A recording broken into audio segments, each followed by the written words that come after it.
G'day folks, Ben from Snowies, today showing you Cedar Summit's Pursuit Self-Inflating Hiking Mat. This hiking mat signifies Cedar Summit's move to environmentally friendly and recycled fabrics. It features a horizontal delta core that makes it easy to pack up and inflate, made with lightweight materials and comes in multiple sizes for any adventure. Before we dive in, we've got loads more content like this on our channel, so make sure you like and subscribe below. Now let's jump into the product. So this is one of 4 sizes in the Pursuit mat range. This one is the regular contour size, so you can see it's got a bit of a contoured shape to it. This is 183 centimeters by 56 centimeters in width at its widest point here, and it tapers down at the head and foot end. This also comes in a longer length to suit users up to 198 centimeters, and it's also available in a non-tapered version, so it's just square, so you've got much more sleeping area. Which means that across the 4 mats, this is the smallest version here, which weighs around about 600 grams, right up to the large square version, which is this guy here, which weighs a little bit over a kilo. So this one here is 198 centimeters by 76 centimeters in width throughout. So you've got multiple sizes there to suit any type of sleeper or adventure that you're doing. Now, Cedar Summit have made a move to using recycled materials and environmentally friendly manufacturing processes. So this is a solution dyed 20 denier polyester on top here. Solution dyed uses so much less water, plus using recycled materials. And then there's a Delta Core PU foam inside. The Delta Core has kind of got these opposing triangles that kind of sit together so that when it rolls up, it packs up much easier. I'm going to show you, I'll roll this up shortly and then unroll it for you afterwards. Now they are 5 centimeters thick. Now that 5 centimeters is taken from where this section sort of bows out here and this section bows out on the top. So there's less than 5 centimeters of foam, but when they're inflated in full, it gives you 5 centimeters from top to bottom. And they have an R-value of 3, so not super high, but good for mild weather environments. You can always warm this up with another mat or something underneath to give you that extra R-value. If we take a bit of a walk around the mat, not a lot to see. You can see it tapers down at the foot end here. The bottom material is the same as the top material in a bid to get a really lightweight manufacturing process. And you've got this little XPEL valve here, which has got a few different layers. And I'll undo this now. This is in inflate mode, so you've got little one-way valve in there, and if I press that, you can hear that hissing. That's to let a bit of air out, so you can overinflate it to start with, lie on it, and then adjust it to your own desired pressure. You can undo this, which allows all the air to escape really easily, which is what you'd want to do for pack-up mode. And if you do want to use it in sort of a deflate mode, you twist this around and secure this in there. That then allows you to squeeze the air out. You can unroll it, squeeze it again. It's not going to suck the air back inside.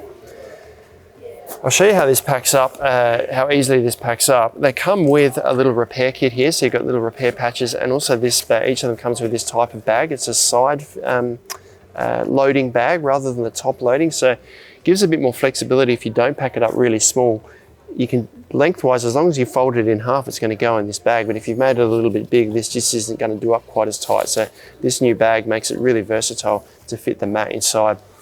So to roll this up, fold it in half like this and start at the foot end. You want to be pushing air from the foot end towards the valve at this end here, and just start rolling it up, trying to keep it as neatly folded in half as you can.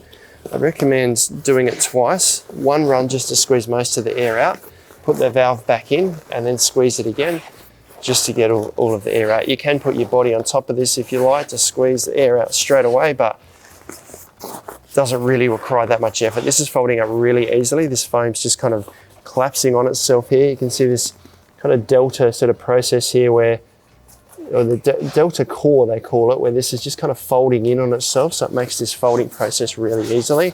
So if I now seal that up, you'll see we can probably get that back in the bag there quite easily as it is.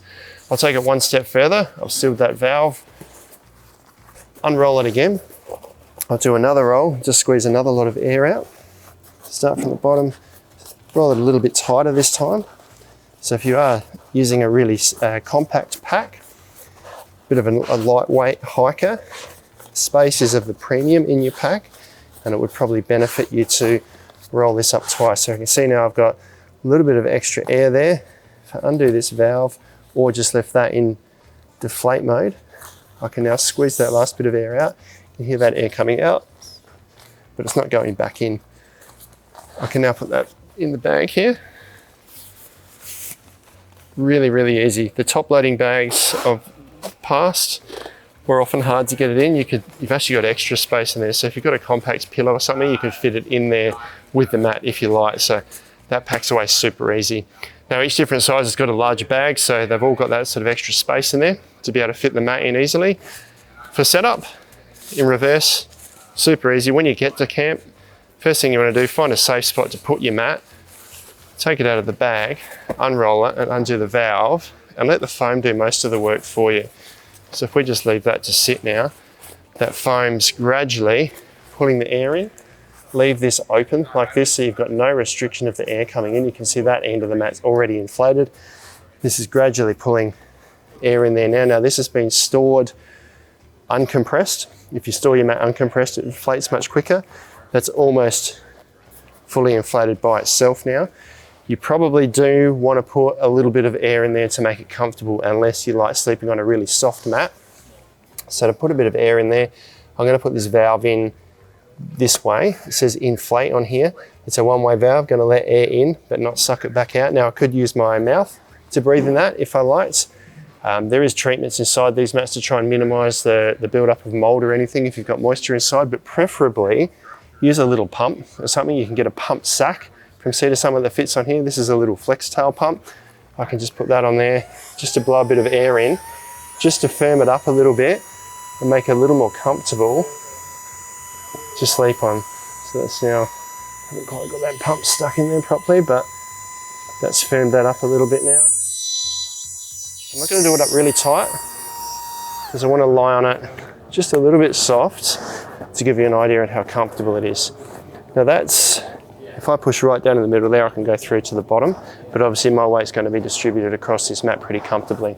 So I'll spin this around and I'll have a lie down on it. Now, as you would expect with a hiking mat, if I sit on this right now, I go through to the bottom. If I lie down though and distribute my weight evenly, I'm off the ground. Now, one thing to note here too, I'm 185 centimeters.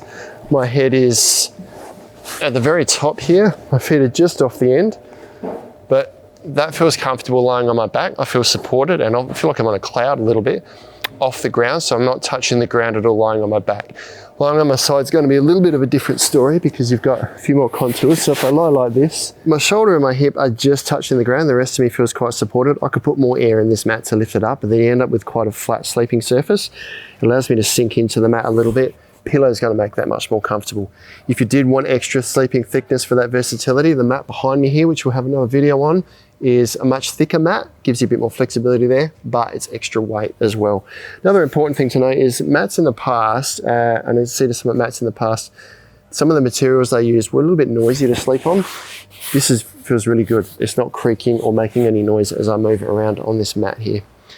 I reckon if you're after a mat that's not going to break the bank and you want the simplicity of a self-inflating mat, other benefits of a self-inflating mat is that if you do happen to get a puncture, which is always repairable, but if you can't repair it that night, you've still got a bit of foam to lie on, which is going to insulate you from the ground underneath. So self-inflating gives you that flexibility.